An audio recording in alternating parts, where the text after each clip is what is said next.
面對少子化的衝擊，私立高職也面臨嚴重的生存危機。其中，財團法人高雄華德公家就持續轉型，求新求變來因應時代潮流。其中一直頗受歡迎的時尚造型科，除了透過美容、美髮等整體造型的特色課程來吸引學生，更以產學合作強化與在地企業的連結，提供學生實習機會，以畢業及就業的保障，或是銜接科大繼續升學。我們希望呢，學生在實習完這樣子的一個課程之後，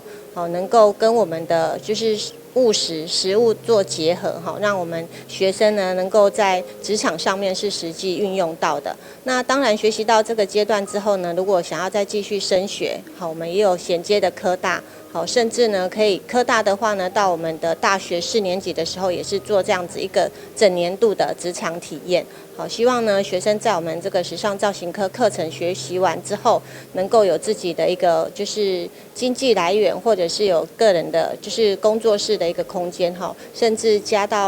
入到一些就是企業連鎖店去做合作。過去擔任時尚造型科的主任黃芳麗榮升校長以後，再次尋求慈力時尚美學管理協會及美學企業的輔導，也是看重他們在行動科技美容的服務行銷模式，透過產學合作，讓學生一技在手，並從即日起推出1次免費體驗以及限時優惠3重奏的合作案。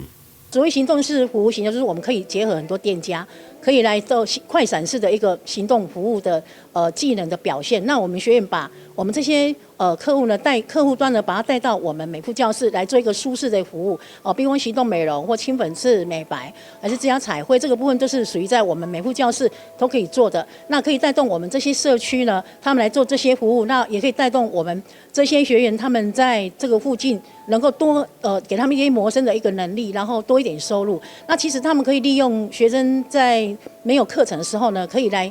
在美膚教室可以做一些像行銷跟技術的課程，我們也可以安排這些客源的行銷的方面安排在我們學校裡面。慈力時尚美學管理協會除了進駐校園輔導，也承接勞動部勞發署高屏澎東分署的新住民失業之前訓練課程。除了讓學員學會安全非侵入性的美容和彩妝護膚專業，也學會經營，建立職場優勢。記者郭文吉高雄報道。